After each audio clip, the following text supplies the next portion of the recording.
So আমরা এখন ক্লাসে ঢুকে যাচ্ছি।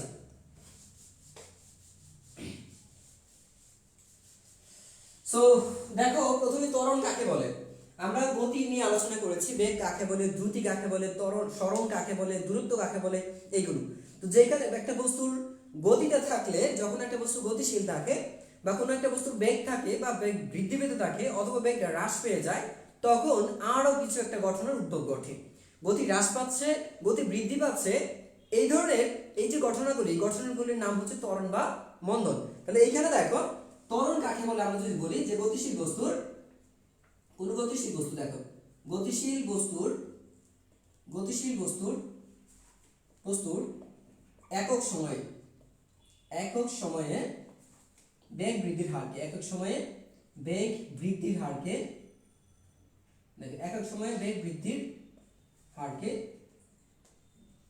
ত্বরণ বলে।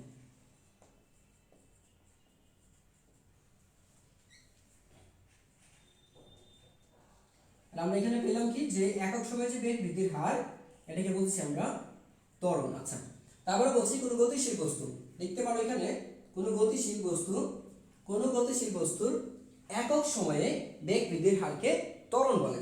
এক্সাম্পল স্বরূপ দেখো, আমি যদি এইরকম দেখাই, এই ধরো এখানে একজন মানুষ আছে, এইখানে একজন মানুষ, সে এইভাবে হাঁটছিল। এখন সে কি করলো, এইখান থেকে এই যে পজিশনটা আছে, ধরো এটা হচ্ছে এ বিন্দুটা, কি সে কোথায় আছে, এ বিন্দুতে। সে কি করলো, সে হাঁটতে ধরো যে হাঁটতে বা গতিতে সে এখানে চলে গেল। এখানে তার একটা বেগ ছিল, সেটা হচ্ছে আদি বেগ হচ্ছে ইউ হচ্ছে কি, এখানে একটা আদি বেগ ছিল। ধরো যে তুমি হাঁটছো, তুমি বলতে নিজেকে নিজে ভাবো যে আমি হাঁটছি, ঠিক আছে। তো তুমি হাঁটছো, হাঁটতে কি করলে, এইখান থেকে তুমি এই পয়েন্টে আসলে, কোথায় আসলে, এখানে আসলে, কোথায় আসছো, এইখানে আসছো, ঠিক আছে। এই যে তুমি এখানে চলে আসছো, তুমি কিন্তু এখানে আসার পরে একটু দ্রুত করে তুমি ভি বেগ অর্জন করছো। ভিটাকে বলছি আমরা শেষ বেগ, ভিটাকে বলবো আমরা শেষ বেগ, ঠিক আছে। শেষ বেগ কোথায় আসছো, তুমি এখন বি বিন্দুতে আসছো। আচ্ছা, এই যে তুমি এ বিন্দু থেকে বি বিন্দুতে গিয়েছো, তার জন্য একটা সময় লাগবে। চিন্তা করে দেখো, তুমি যদি এ বিন্দু থেকে বি বিন্দুতে যাও, তাহলে কি লাগবে, তোমার একটা সময় লাগবে। তাহলে এই যে সময়টা লাগছে, সেই সময়টা কত লাগছে, টি। তুমি এখান থেকে এখানে যেতে তোমার সময় লাগছে কত, টি। হতে পারে এখানে 2 সেকেন্ড লাগছে, 5 সেকেন্ড, 10 সেকেন্ড, 1 মিনিট, 2 মিনিট, 1 ঘন্টা, 2 ঘন্টা, মানে একটা সময় তোমার লেগেছে। তাহলে এই সময়টা হচ্ছে আমার টি। আচ্ছা দেখো তো, তুমি কি এখান থেকে এখানে যেতে টি সময় লাগে। এখন দেখো, তাহলে বেগের পরিবর্তন মানে কত, এখানে বলছে বেগ বৃদ্ধির হার। তার মানে আগে বেগ কম ছিল আর এখানে বেগ বেড়েছে, বেগ কম ছিল আর এখানে কি হচ্ছে, বেগ বেড়ে গেছে। আচ্ছা, যদি বেগ বেড়ে যায়, তাহলে বেগের পরিবর্তন দেখো, বেগের পরিবর্তন কত, বেগের পরিবর্তন হবে শেষ বেগ মাইনাস আদি বেগ, শেষ বেগ মাইনাস হচ্ছে আদি বেগ, বুঝছো, এই শেষ বেগ মাইনাস আদি বেগ। তাহলে বেগের পরিবর্তন মানে হচ্ছে, দেখো যে বেগের পরিবর্তনকে আমরা প্রকাশ করি ডেল্টা ভি ইকুয়াল হচ্ছে আদি বেগ মানে হচ্ছে, শেষ বেগ হচ্ছে ভি আর আদি বেগ হচ্ছে ইউ। এই হচ্ছে বেগের পরিবর্তন। এটা কি, এটা হচ্ছে বেগের পরিবর্তন। কতটুকু বেগের পরিবর্তন হয়েছে, সেটা ডেল ভি ইকুয়াল হচ্ছে ভি মাইনাস ইউ। যতটুকু বেগের পরিবর্তন হবে সেটা হচ্ছে del v equal to v minus u হলো। এখন প্রশ্ন কি বলে দিয়েছে, একক সময়ে। প্রশ্ন বলেছে কি, একক সময়ে। তোমাদের গত ক্লাসে বলছিলাম যে একটা ভগ্নাংশ আছে, দেখি এখন। আচ্ছা, আমি ত্বরণটাকে একটু বিশেষভাবে উল্লেখ করে নিই। একে এ দ্বারা প্রকাশ করে, একে এ দ্বারা প্রকাশ করা হয়, এ দ্বারা প্রকাশ করা হয়। আচ্ছা, তাহলে এ দ্বারা প্রকাশ করা। এখন দেখো, আমি কিন্তু ওই দিন বলেছিলাম কোন একটা সমীকরণ লেখার সময়, দেখো কোন একটা সংজ্ঞা থেকে তুমি সমীকরণ নিতে পারো এ। এখন যেহেতু বলছে একক সময়ে, তাহলে একক সময় কত, টি সময়। যে একক সে কোথায় থাকে, নিচে, যে একক সে থাকবে নিচে। আর এখানে কি, এই যে দেখো বৃদ্ধি পাইছে যতটুকু, মানে এই সময়ের কারণে যেটা বৃদ্ধি পাচ্ছে বা হ্রাস পাচ্ছে, পরিমাণ, প্রয়োজন, প্রয়োজন, অতিক্রান্ত দূরত্ব, এই সবগুলো কোথায় বসবে, এই সবগুলো হচ্ছে তোমার সবসময় উপরে বসবে। তাহলে একক সময় বেগ বৃদ্ধির হার, কতটুকু বেগ বৃদ্ধি পেয়েছে, ডেল ভি পরিমাণ, কত, এই ডেল ভি বাই টি। এইটাই হচ্ছে আমার বেগ বৃদ্ধি। তুমি চাইলে সময় এখানে তুমি এটাও দেখাতে পারো, এইখানে একটা সময় ছিল, তোমার ঘড়ির কাঁটাতে বাজে তখন ধরো 10টা 10, কত বাজে দেখো, 10টা 10 বাজে, ঠিক আছে। তুমি যখন এখানে গেলা তখন তোমার বাজে কত, 10টা 20 বেজে গেছে, কত বাজে, 10টা 20। তাহলে তোমার সময়েরও কিন্তু একটা পরিবর্তন হয়েছে। দেখো তাহলে ব্যয়িত সময়, তাহলে ব্যয়িত সময় কত, ব্যয়িত সময় বা সময়ের পরিবর্তন, সময়ের পরিবর্তন হয়েছে এখানে কতটুকু পরিবর্তন হয়েছে, তাহলে সময়ের পরিবর্তন ডেল টি ইকুয়াল টু হচ্ছে আগে যত ছিল t2 মাইনাস t1 এরকম, ঠিক আছে। যেখানে ছিল কত t1 সময় লাগছিল, এখানে হচ্ছে t2, ঠিক আছে। তাহলে এইখান থেকে এখানে সময়ের যত ব্যবধান লাগছে, সময়ের ব্যবধান কত হয়েছে সেটা ডেল টি, অথবা তুমি সরাসরি টি দিয়ে প্রকাশ করতে পারো। এইখান থেকে ব্যয়িত সময় হয়েছে তোমার ডেল টি, তাহলে এটা লিখতে পারো, এটা লেখার দরকার নেই, ঠিক আছে। তাহলে এই হচ্ছে ব্যয়িত সময়। ব্যয়িত সময় মানে কতটুকু সময় লাগছে। তো তুমি যদি প্রকাশ করতে চাও তাহলে এভাবে প্রকাশ করতে পারো, ব্যয়িত সময় হচ্ছে del t equal to t2 minus t1। এখানে 10টা 20, এখানে হচ্ছে 10টা 10, তাহলে কত হবে এই ক্ষেত্রে, এখানে হবে কত 10টা 20 মাইনাস হচ্ছে 10টা 10, 10টা 10 সমান কত আসবে 10 মিনিট আসবে, ঠিক আছে 10 মিনিট। এটা হচ্ছে কি সময়ের পরিবর্তন, যদি এখানে এত সময় লাগে যেতে। যাই হোক, তো এইটা এখন যা লিখলাম তাহলে এই ক্ষেত্রে লিখতে পারো হচ্ছে এটা, এই হচ্ছে আমার ত্বরণের সমীকরণ, ঠিক আছে। এইটা হচ্ছে আমার ত্বরণের সমীকরণ। তাহলে কি পেলাম এখান থেকে, যে একক সময়ে বেগ বৃদ্ধির হারকে ত্বরণ বলে, একক সময়ে বেগ বৃদ্ধির হারকে ত্বরণ বলে। ঠিক একইভাবে আমি কিন্তু আরেকটা কথা বলে ফেলতে পারি, মন্দন, যে একক সময়ে কোনো বস্তু, গতিশীল বস্তুর একক সময় বেগ হ্রাসের হারকে, আরেকটা বলতে পারি আমি, আরেকটা হচ্ছে কি বেগ হ্রাসের হারকে, বেগ হ্রাসের হারকে হারকে মন্দন বলে। দেখো বেগ হ্রাসের হারকে হারকে মন্দন মন্দন বলে। তো তুমি কিন্তু এটা করে ফেলতে পারো যে একসাথে, যে মন্দন কাকে বলে। তো মন্দন কাকে বলে সেই সংজ্ঞাটা যদি দেই, কোনো গতিশীল বস্তুর একক সময়ে বেগ হ্রাসের হারকে, এটা বাদ দিয়ে একক সময়ে বেগ হ্রাসের হারকে কি বলি আমরা, মন্দন। একক সময়ে বেগ হ্রাসের হারকে বলবো আমরা মন্দন। জাস্ট এইটুকু স্কিপ করো, এইখান থেকে বেগ হ্রাসের হারকে মন্দন বলে। সেই ক্ষেত্রেও আমার জাস্ট এখানে কি হবে, এই ক্ষেত্রে আদিবেগ বেশি হবে। মনে রাখবা, মনে রাখবা যে, আচ্ছা আমি এই সাইডটা মুছে দিচ্ছি আগে, ঠিক আছে।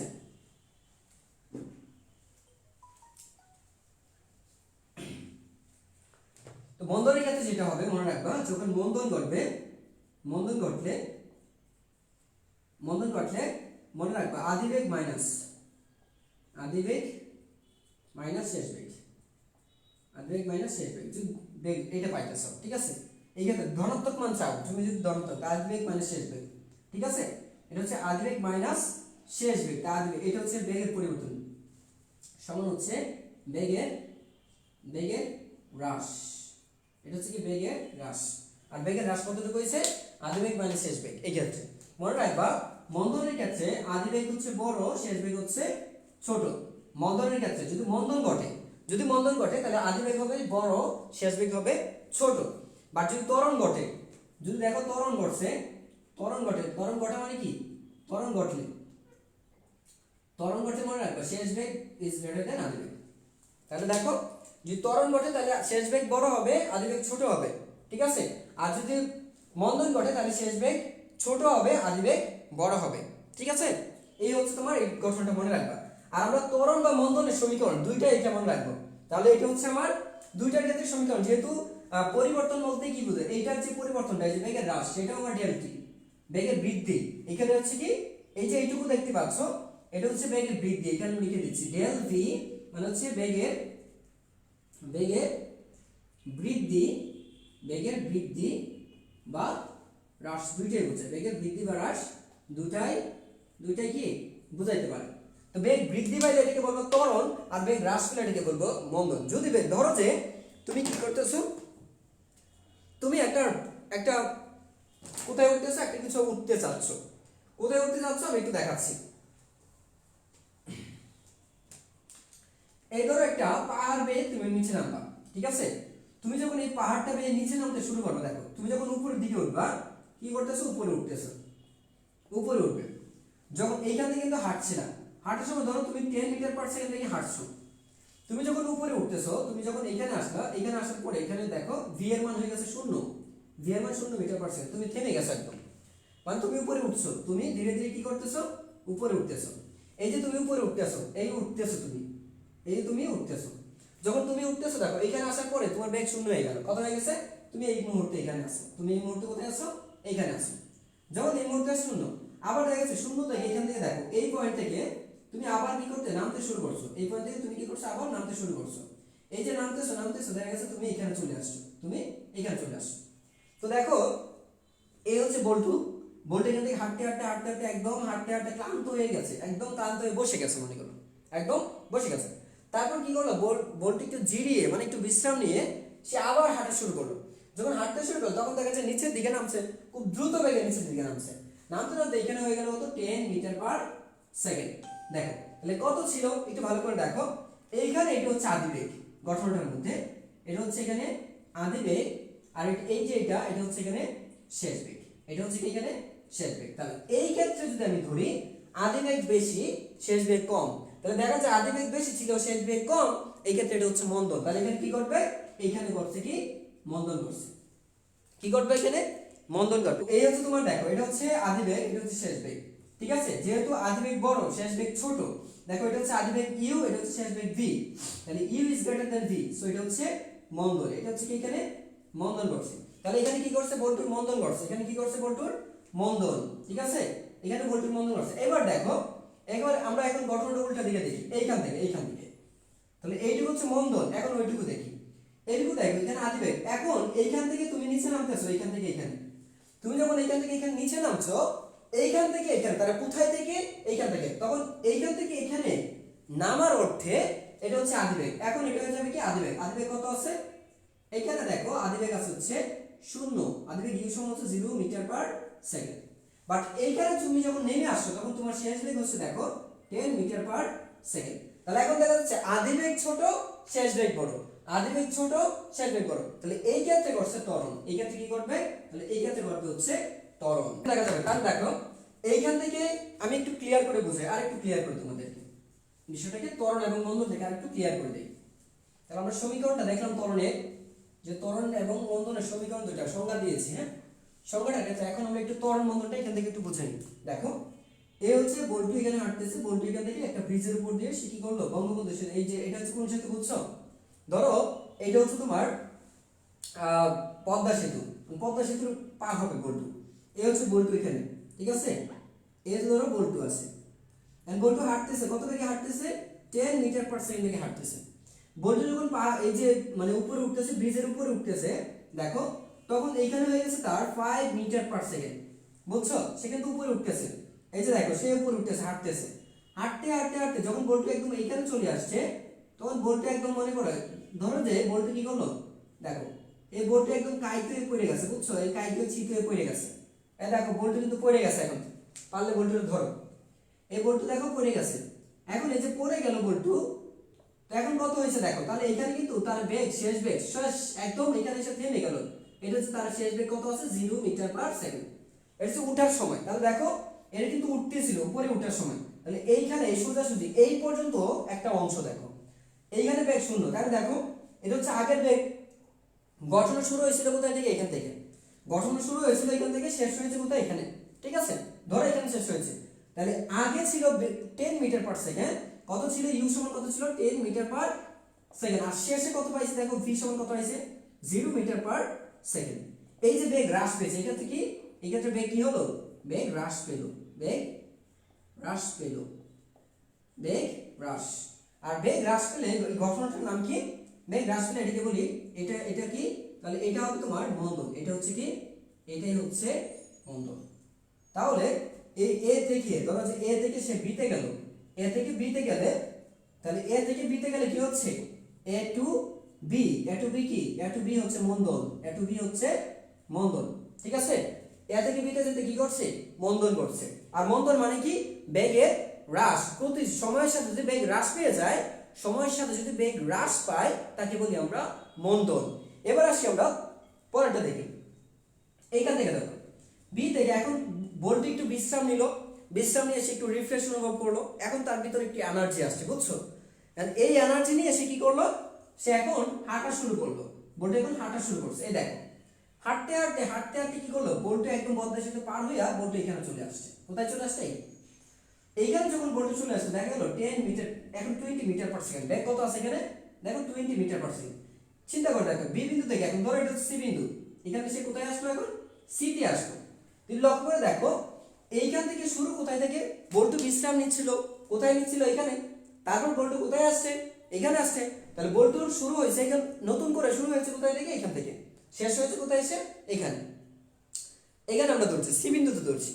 তাহলে এইখানে তোমার দেখো আদিবেগ, এইখানে কিন্তু এটা হচ্ছে এখন এইটুকু গঠনের মধ্যে এটা আদিবেগ, এটা শেষ বেগ, এইটা আদিবেগ, এইটা শেষ বেগ। তাহলে দেখো আদিবেগ সমান দেয়া আছে এখানে 0 মিটার পার সেকেন্ড, আর এখানে শেষ বেগ সমান দেয়া আছে 20 মিটার পার সেকেন্ড। তাহলে এই যে গঠন বেগ বৃদ্ধি পেয়েছে, কি হয়েছে, বেগ বেগ বৃদ্ধি পেয়েছে, এটাকে বলি বেগ বৃদ্ধি, বেগ বৃদ্ধি পেয়েছে। আর এই যে বেগ বৃদ্ধি পেয়েছে, এই বৃদ্ধি পাওয়াটাকে বলি আমরা ত্বরণ, বৃদ্ধিটাকে কি বলি আমরা, ত্বরণ বলি। ঠিক আছে, তাহলে আমরা বলবো সি থেকে, দেখো তাহলে আমরা কি বলবো যে বি থেকে সি তে, বি থেকে সি তে কি করছে, ত্বরণ, বি থেকে সি তে কি করলো, ত্বরণ। সবাই কি গঠনটা বুঝছো, বুঝেছি, ত্বরণ এবং বন্ধনটা আমরা করে ফেলছি। এখন আমরা গঠনের সাহায্যে বুঝে যাব সমত্বরণটা কি। আমরা একটু একটা গঠনের সাহায্যে দেখি। দেখো ধরো এই বল্টু এই সোজাসুজি এখন হাঁটতেছে, কোথায় হাঁটতেছে, দেখো বল্টু এখন সোজাসুজি হাঁটতেছে, বল্টু এখানে সোজাসুজি হাঁটতেছে। আচ্ছা কোথায় আছে বল্টু, এ বিন্দুতে, বল্টুর এ বিন্দুতে বেগ আছে 10 মিটার পার সেকেন্ড, কত বেগ আছে বল্টুর, এটা কি আদি বেগ, এটা হচ্ছে বল্টুর আদি বেগ। ঠিক আছে, আদি বেগ। আচ্ছা বল্টু এখান থেকে হাঁটতে হাঁটতে হাঁটতে হাঁটতে বল্টুর বি বিন্দুতে চলে আসছে, এটা হচ্ছে বল্টুর বি বিন্দু। আর এই বল্টু এইখানে যখন আসলো সেটা হচ্ছে তোমার পাইছে কত, 10 মিটার পার সেকেন্ডে পাইছি, দেখো 10 মিটার পার সেকেন্ড পেয়েছি। এই যে আমরা বেগটা পেয়েছি, বল্টু কোথায় আসছে এখন, এখানে চলে আসছে, এখানে বল্টু চলে আসছে। সে মনে করো আইসা মনে করো একটা পোজ এরকম দিয়ে দাঁড়াইছে, বুঝছো, এই দেখো বল্টু কিন্তু একটা সেই পোজ দিছে এখন। তো এই যে এখানে সে আসলো, কত বেগ আছে এখানে, তাহলে দেখো বেগের পরিবর্তন হয়নি, বেগের পরিবর্তন, বেগের পরিবর্তন কত, এটা কি শেষ বেগ, এটা কি, এটা হচ্ছে শেষ বেগ, শেষ বেগ। তো বেগের পরিবর্তন, পরিবর্তন কত, 0, বেগের পরিবর্তন কত, 0 মিটার পার সেকেন্ড। তাহলে আমরা এটাকে বলবো, দেখো এইখানে বেগ যত ছিল বল্টু কিন্তু এই যে দেখো ধরো এখান থেকে এখানে টি সময় পরে এখানে গেল, বল্টু এখানে ছিল সেইখানে গেল, এখান থেকে ছিল এখানে। তো এখান থেকে ত্বরণটা, ত্বরণের সূত্র অনুযায়ী জানি আমরা যে v - u/t, কি জানি আমরা, v - u/t মানে এইবার কিভাবে জানি আমরা, যে del v divided by t, আর del v মানে কি, v শেষ বেগ মাইনাস আদি বেগ বাই সময়, শেষ বেগ মাইনাস আদি বেগ বাই সময়। তাহলে এখানে দেখো বেগের কোনো পরিবর্তন হয়নি। তাহলে যদি বেগের পরিবর্তন না হয়, বেগের পরিবর্তন কত, 0, তো বেগের পরিবর্তন কত, 0 হলে, 0 হলে তাকে কি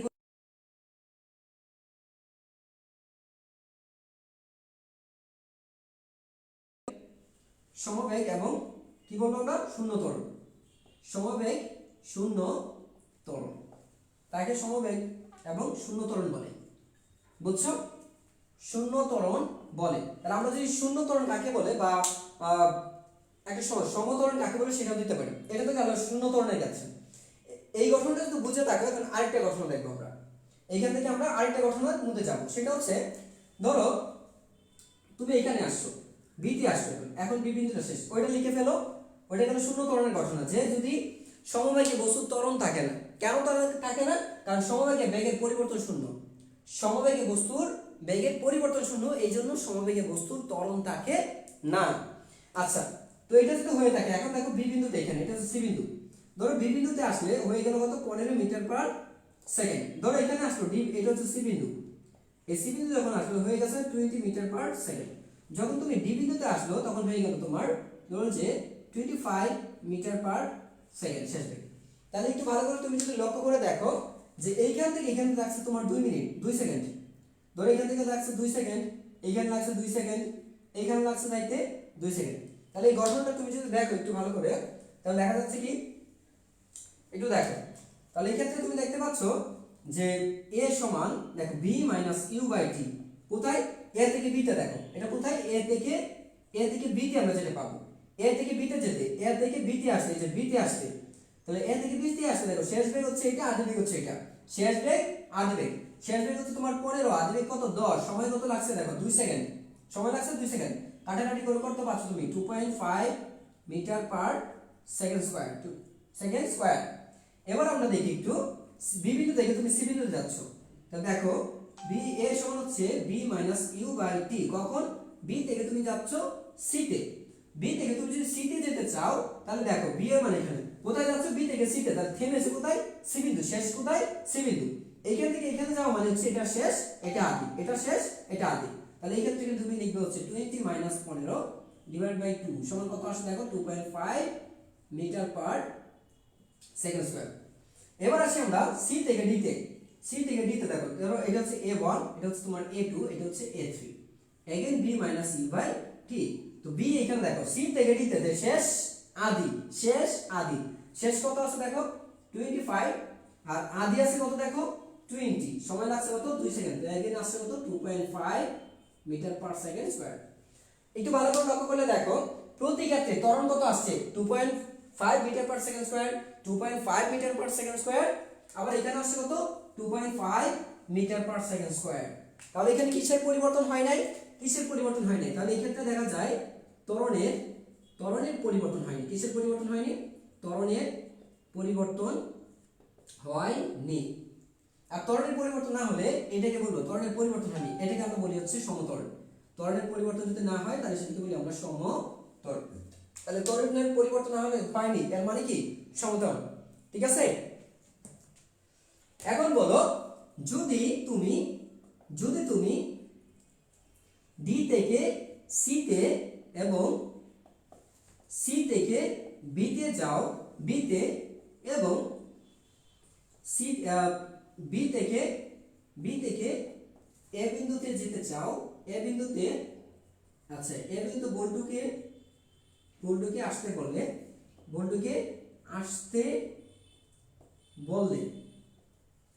কি ঘটবে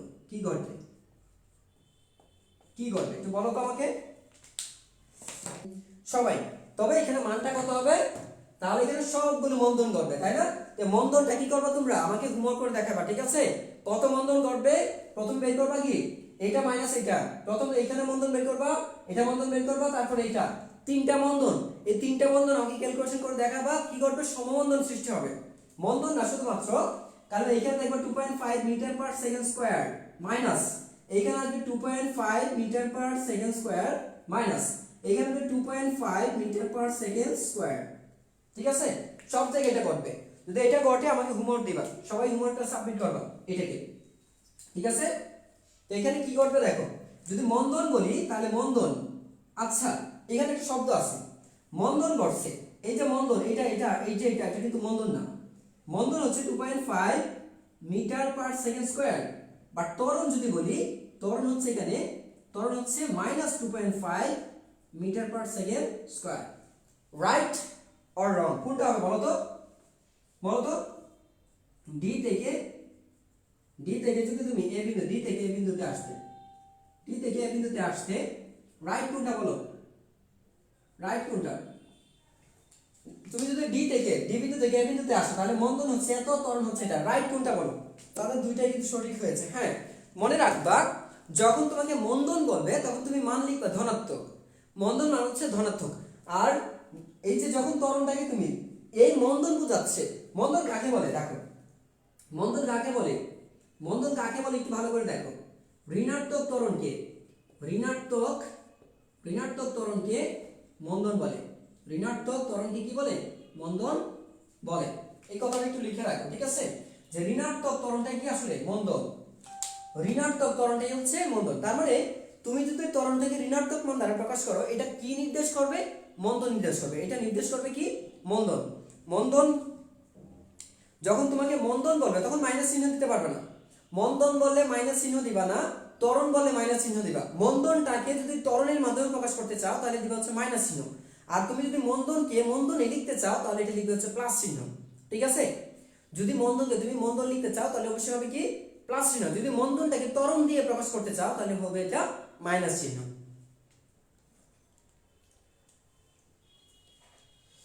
সো এখানে দুইটাই রাইট, যার যার উত্তর দিয়েছো এখানে দুইটাই রাইট হবে।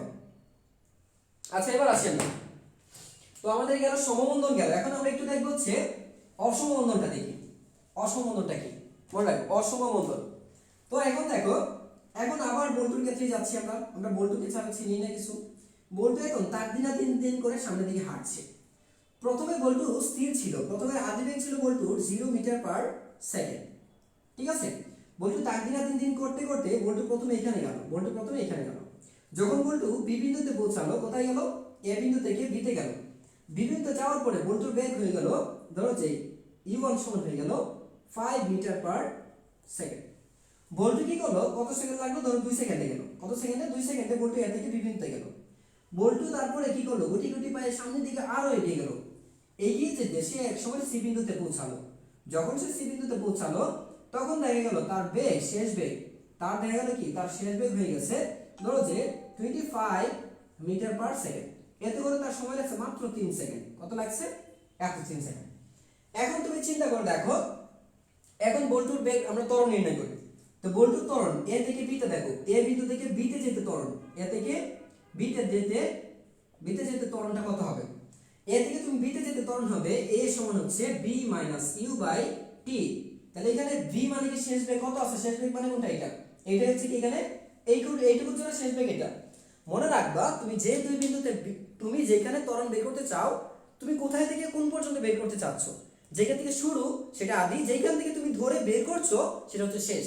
তাহলে আমি বের করছি এ থেকে বি, তো শেষ হচ্ছে বি তে গিয়ে, তাহলে বি হচ্ছে শেষ বেগ, আর এ থেকে শুরু হয়েছে, তাই এটা হচ্ছে আদি বেগ। তাহলে এখান থেকে লিখবে হচ্ছে কত, লিখবে এখানে মানটা তোমরা লিখে আমাকে জানাও, মান কত হবে জানো। আমি বি থেকে সিতে, তাহলে বি থেকে সিতে যেতে ত্বরণ হবে ধরো a2, এটা হচ্ছে a1 a2। তাহলে এই ক্ষেত্রে যেটা হবে তোমার, সেটা কত হবে দেখো তো, বি থেকে সিতে যেতে ত্বরণ যেটা হবে সেটা হচ্ছে, আমরা লিখব হচ্ছে, দেখো এখানে 25 লিখছিলাম তাই না, তাহলে শেষ হচ্ছে 25 আর আগে ছিল হচ্ছে 5, সময় লাগছে মাত্র 3 সেকেন্ড। তাহলে কত আছে? 20 ডিভাইডেড বাই হচ্ছে 3 ইকুয়াল হচ্ছে 6.666 মিটার পার সেকেন্ড স্কয়ার।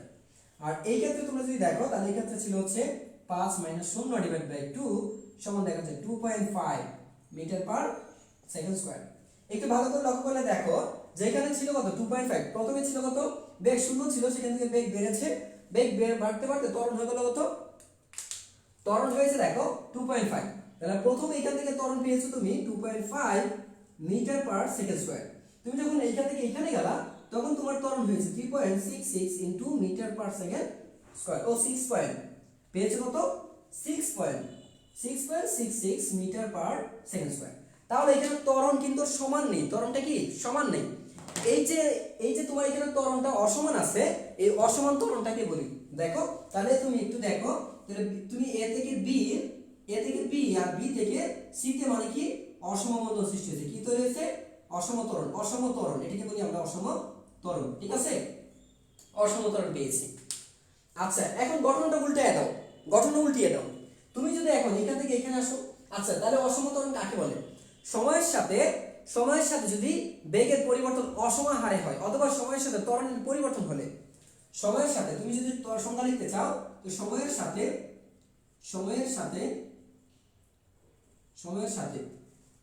ত্বরণ পরিবর্তন হলে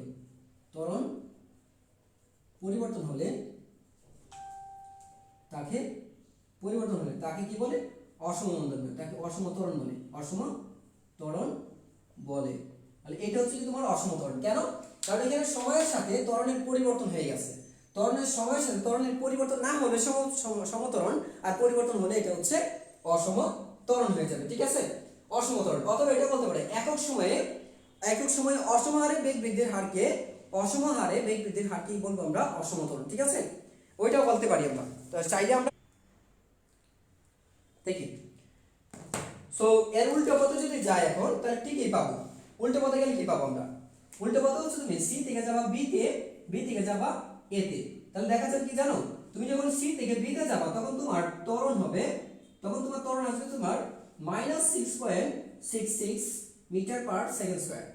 তুমি যখন বি থেকে এ তে যাবা, তখন তোমার ত্বরণ আসবে হচ্ছে -2.5 মিটার পার সেকেন্ড স্কয়ার। তাহলে মাইনাস চলে আসছে। দেখো উল্টো পথে, কিন্তু এখানে কি করছি আমরা, এখন যাচ্ছে কোথা থেকে, এখানে সি থেকে যাচ্ছ বি তে, বি থেকে যাচ্ছ এ তে। তো যদি এই ঘটনাটা ঘটে, তাহলে কিন্তু আমাদের কত ত্বরণ হবে সেটা কিন্তু এখানে দেখিয়েছি।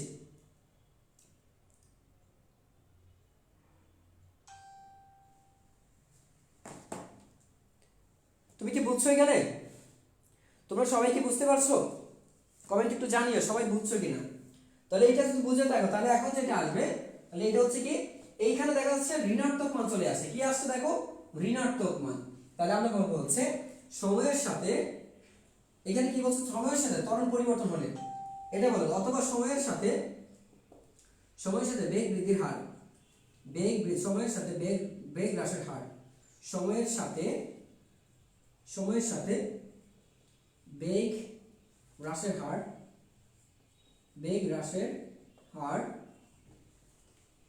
সমান না হলে তাকে কি বলবো আমরা অসম মন্দন বলবো, তাকে বলবো হচ্ছে অসম মন্দন। ঠিক আছে, তো সময়ের সাথে বেগ হ্রাসের হার সমান না হলে তাকে অসম মন্দন বলবো। মানে এইখানে দেখা যাচ্ছে সময় যাচ্ছে কিন্তু সময়ের সাথে সাথে কি বেগের হ্রাসটা আর সমান থাকছে না, কখনো বাড়ছে কখনো কমছে, কখনো বাড়ছে কখনো কমছে। এই যে বাড়তি কমতি, বাড়তে বেড়ে গেলে বলতেছি অসম ত্বরণ, আর কমে গেলে বলছি অসম মন্দন। ঠিক আছে, আচ্ছা তাহলে আমরা এটাও গেল, আমরা মন্দন ত্বরণটা শেষ করলাম। তাহলে ত্বরণ মন্দন দুইটাই শেষ। সমত্বরণ কি, অসমত্বরণ কি, সমমন্দন কি, অসম মন্দন কি, আমরা দুইটাই ক্লিয়ার করলাম। তো ফাইনালি আমাদের যেটা আছে একটা আছে সেটা হচ্ছে তাৎক্ষণিক ত্বরণ। তো তাৎক্ষণিক ত্বরণটা মনে রাখার জন্য দেখবা যে সময়ের ব্যবধান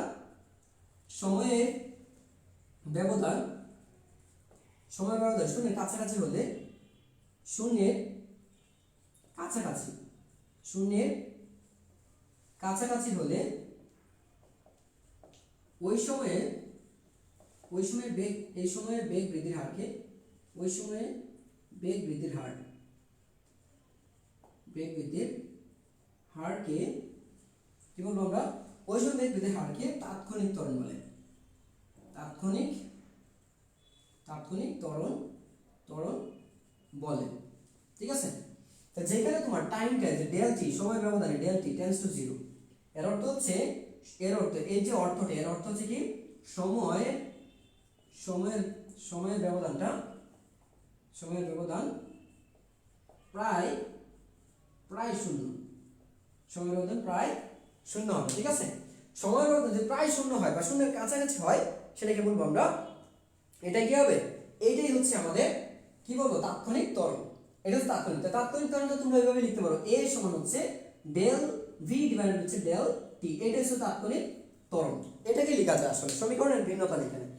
এবার আসি তাৎক্ষণিক ত্বরণ যদি হয়ে থাকে তাৎক্ষণিক মন্দনটা কি, তাৎক্ষণিকটা তুমি হঠাৎ করে পরিমাপ করছো, তুমি ধরো হাঁটছো হঠাৎ করে তোমার ত্বরণ করতে জিজ্ঞেস করলাম, এই যে হঠাৎ করে মানে কি এমন একটা সময় যে শূন্যের কাছাকাছি একটা সময়, মানে ইনস্ট্যান্ট আমি তোমার কাছে জানতে চাইলাম, তুমি ইনস্ট্যান্ট পরিমাপ করলা, হঠাৎ করে তুমি পরিমাপ করলে, এই যে হঠাৎ করে পরিমাপ করছো, ইনস্ট্যান্ট একটা ঘটনা ঘটে যাবে, তাৎক্ষণিকভাবে একটা ঘটনা ঘটছে, ওইটাই হচ্ছে তোমার কি হবে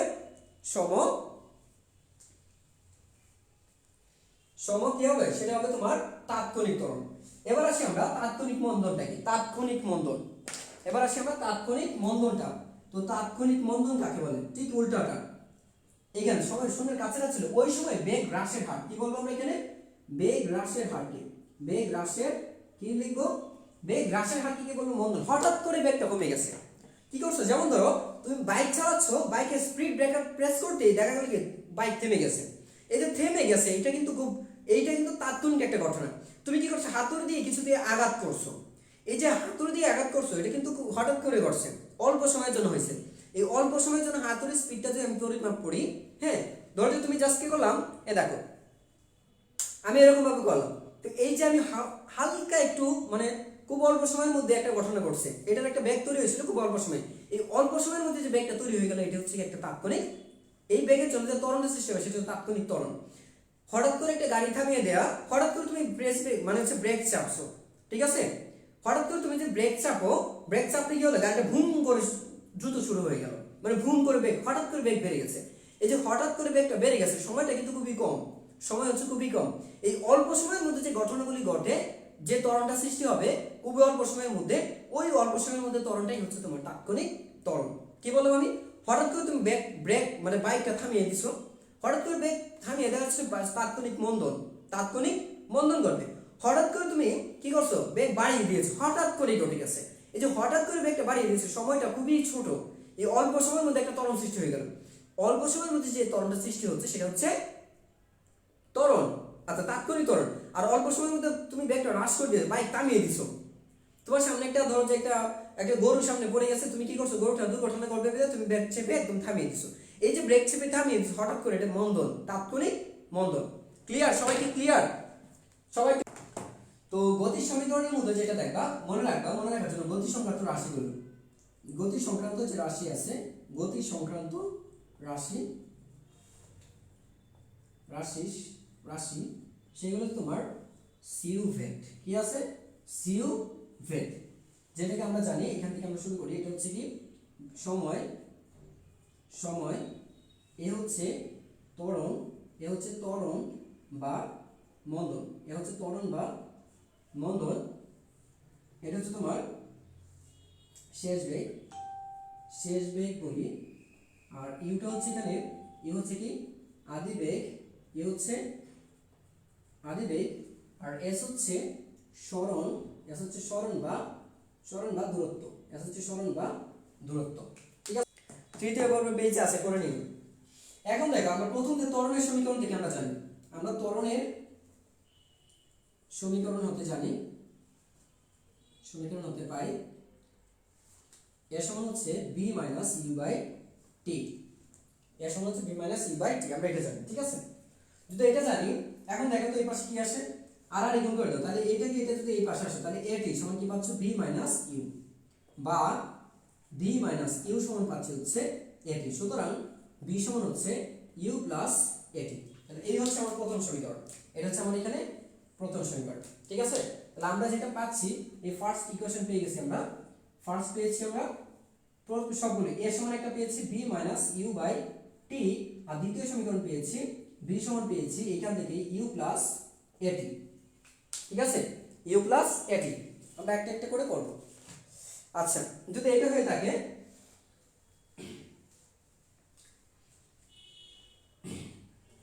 তারপর দেখো এটা তো গেল আমাদের। এরপরে আছি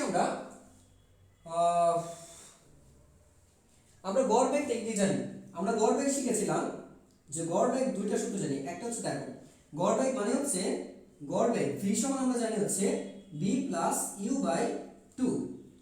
আরেকটা জানি আবার একইভাবে গড় বেগের সূত্র জানি হচ্ছে s ইকুয়াল, আমরা জানি হচ্ছে v সমান, এই v সমানই হচ্ছে জানি হচ্ছে s বাই t।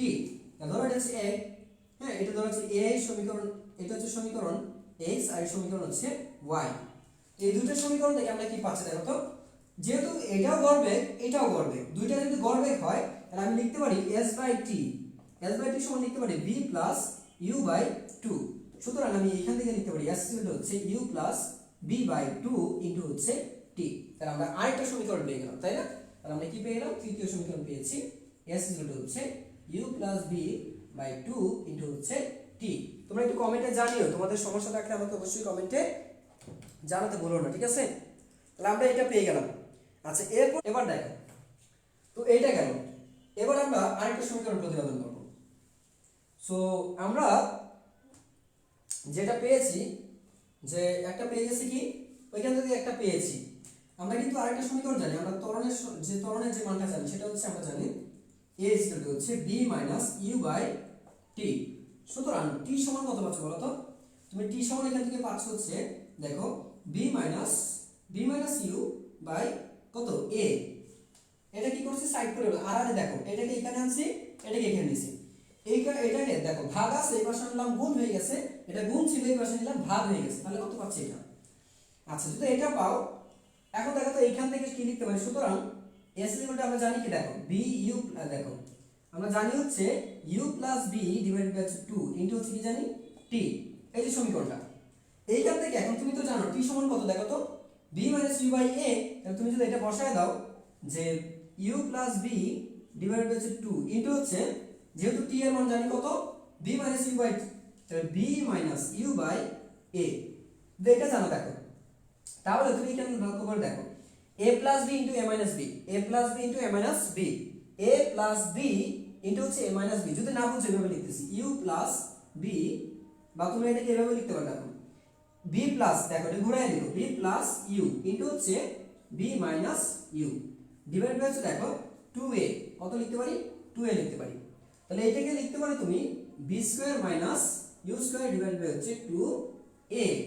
আচ্ছা, এবার এই পাশে 2a টা এই পাশে নিয়ে আসো, সুতরাং দেখো এইটাকে ভাগ আছে যদি আমি এখানে নিয়ে আসি, যেহেতু এটা পেয়েছো কত পেয়েছো v square minus u square by 2a, ঠিক আছে?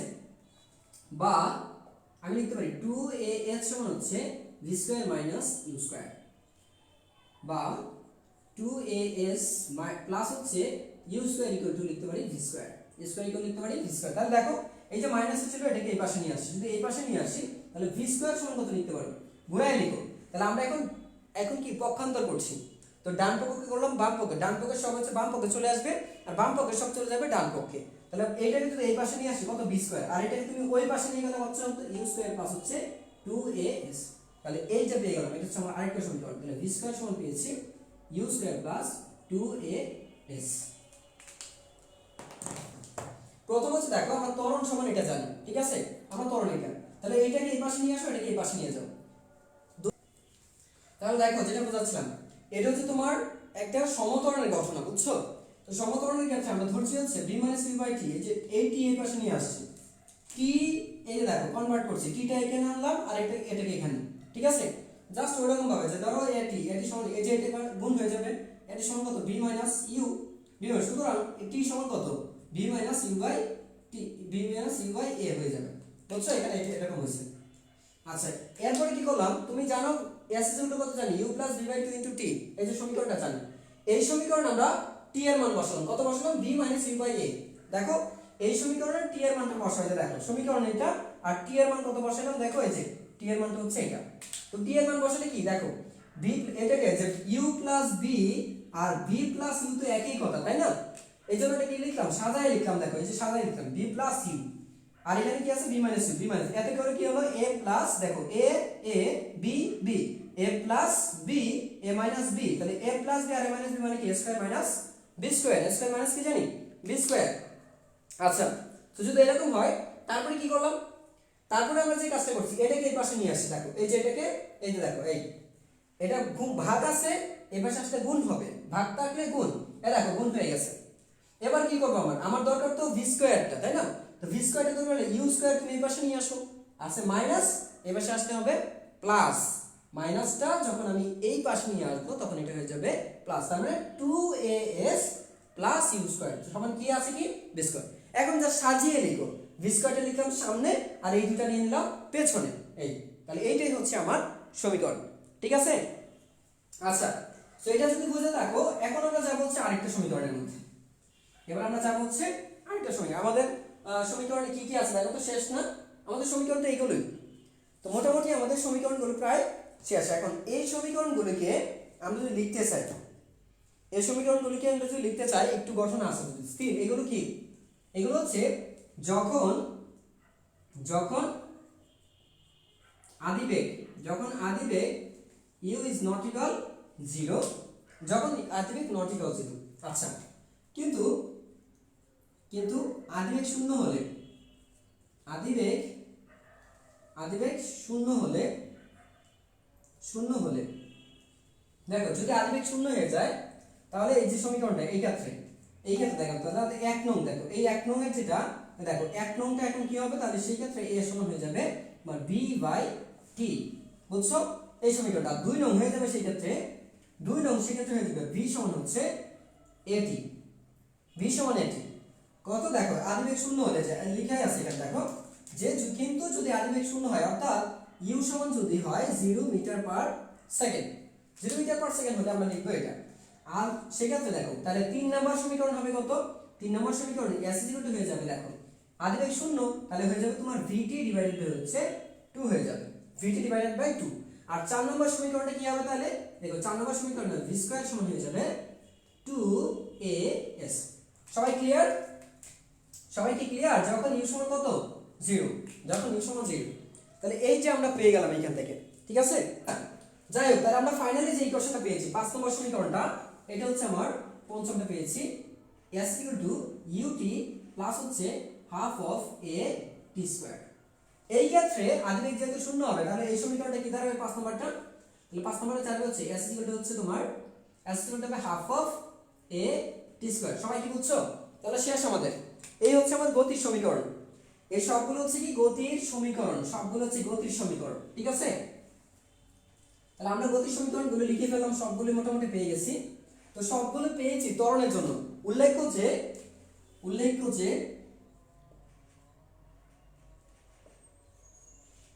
উল্লেখ্য যে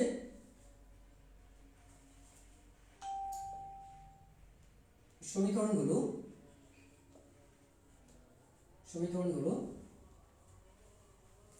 কেবলমাত্র কেবল ত্বরণের ক্ষেত্রে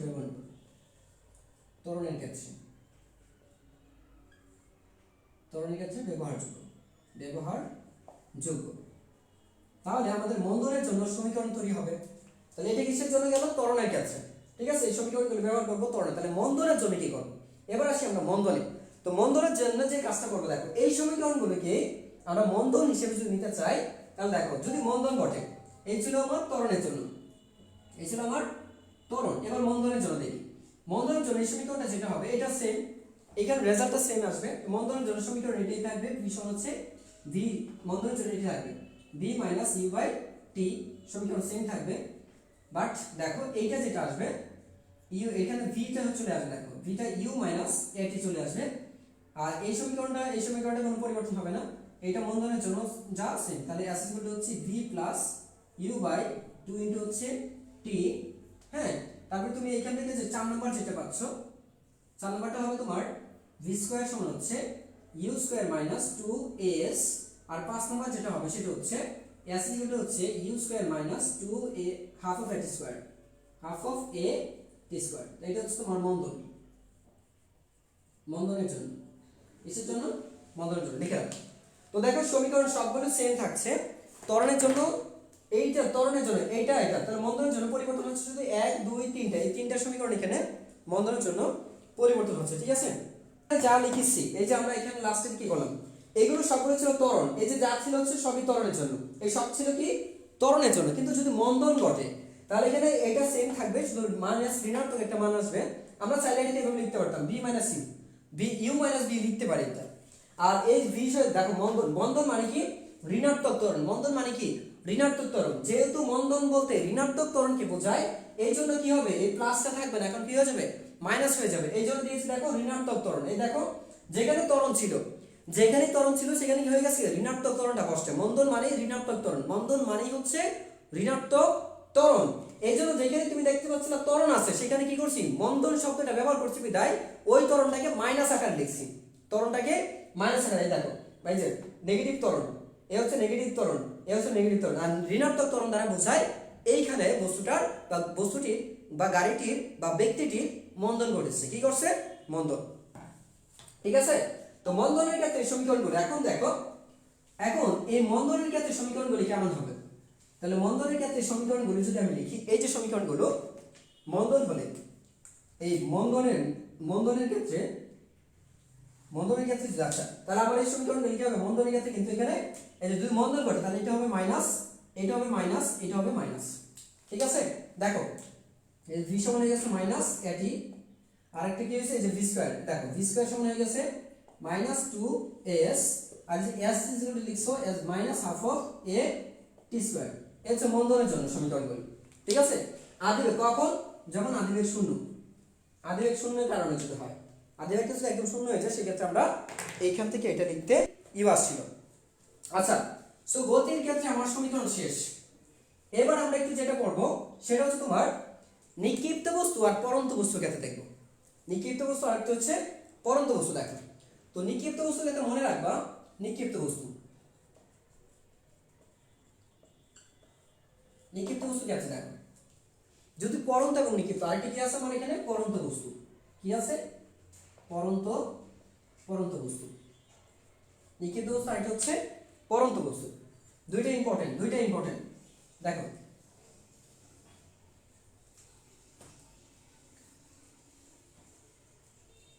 আচ্ছা, কোনো বস্তুকে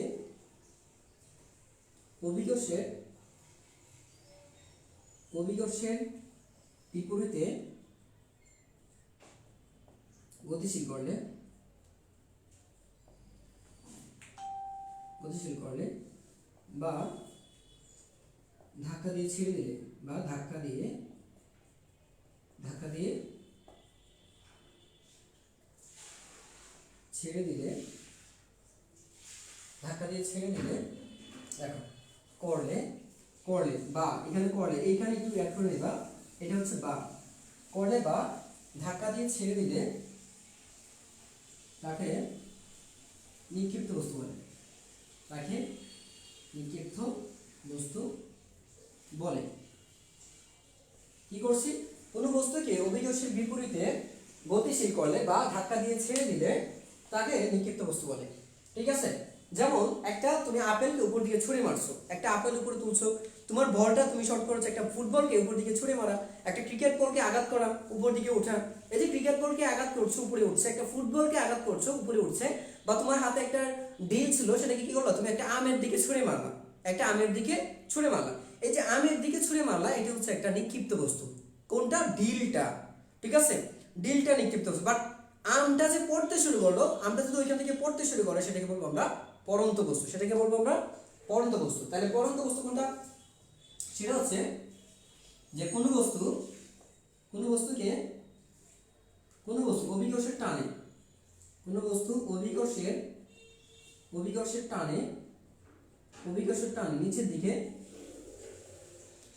নিচের দিকে, নিচের দিকে পড়তে থাকলে,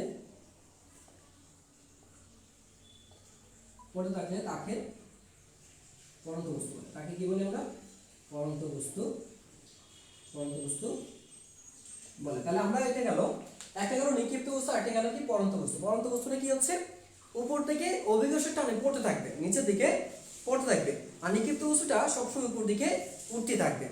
এই ছিল নিক্ষিপ্ত বস্তু আর পড়ন্ত বস্তু। এখন আমাদের যে বিষয়গুলো দেখতে হবে সেগুলো হচ্ছে যে এইখান থেকে সমীকরণগুলি কি কি পাওয়া যায়। দেখো তোমরা একটু তাড়াতাড়ি স্ক্রিনশট নিয়ে নাও, তাড়াতাড়ি একটা স্ক্রিনশট নাও। ঠিক আছে, আমি একটু দেখছি। এই হচ্ছে তোমার, এই হচ্ছে ধরো এই একটা ঘটনা, হ্যাঁ, এখান থেকে একটা বস্তুকে আমরা উপরের দিকে তুলবো, আবার এই দিকে যেটা করবো, এইখান থেকে একটা বস্তুকে নিচের দিকে নামাবো, একটা বস্তুকে আমরা নিচের দিকে নামাবো। দুইটা ঘটনা দুই দিকে ঘটবে। তো ধরো এটা হচ্ছে ভূমি, এটা হচ্ছে ভূমি, এখানে একটা ধরো যে কিছু একটা পাথর টাথর ছিল, ঠিক আছে, এখানে একটা কিছু আছে, এই যে একটা বস্তু, এটা কি করতেছে, এটা দেখো, এইটা দেখো, এই কোন একটা সময় এই যে কোন একটা সময় ধরো নিচের দিকে পড়তেছে, নিচের দিকে পড়তেছে, আর এইটা এখানে একটা বস্তু ছিল ধরো এখানে, এইটা ধরো কোন একটা সময় এখানে আসছে, অর্থাৎ এটা উপর দিকে উঠতেছে। তো এটা উপর দিকে দেখো, এটা উপরে উঠছে, তাহলে এইটা উপরে উঠছে মানে এটা, এটা উপরে উঠছে, দেখো এটা কি উপরের দিকে, উপর দিকে, আর এটা কি নিচের দিকে, এটা কোথায় আছে, নিচের দিকে, বা এটা অভিকর্ষের বিপরীতে, এটাকে আমরা এইভাবে লিখতে পারি যে অভিকর্ষের, অভিকর্ষের, অভিকর্ষের বিপরীতে, এটা আছে অভিকর্ষের বিপরীতে। আচ্ছা, এটা আছে অভিকর্ষের দিকে, এটা আছে কোথায়, অভিকর্ষের, অভিকর্ষের দিকে। আচ্ছা, যদি এটা অভিকর্ষের দিকে থাকে,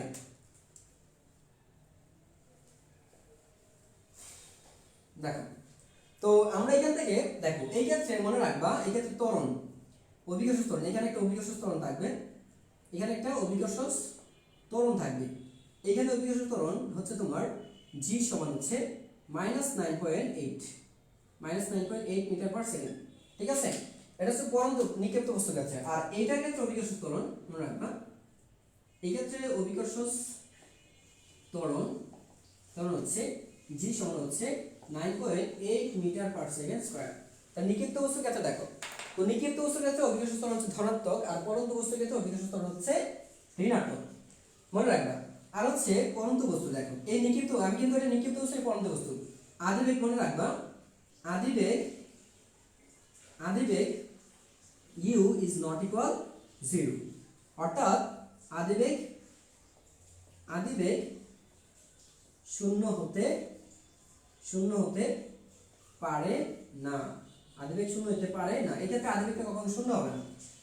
এই ক্ষেত্রে আদিবেগ কি হবে, এই ক্ষেত্রে মনে রাখবা আদিবেগ শূন্য হতে পারে, শূন্য হতে পারে।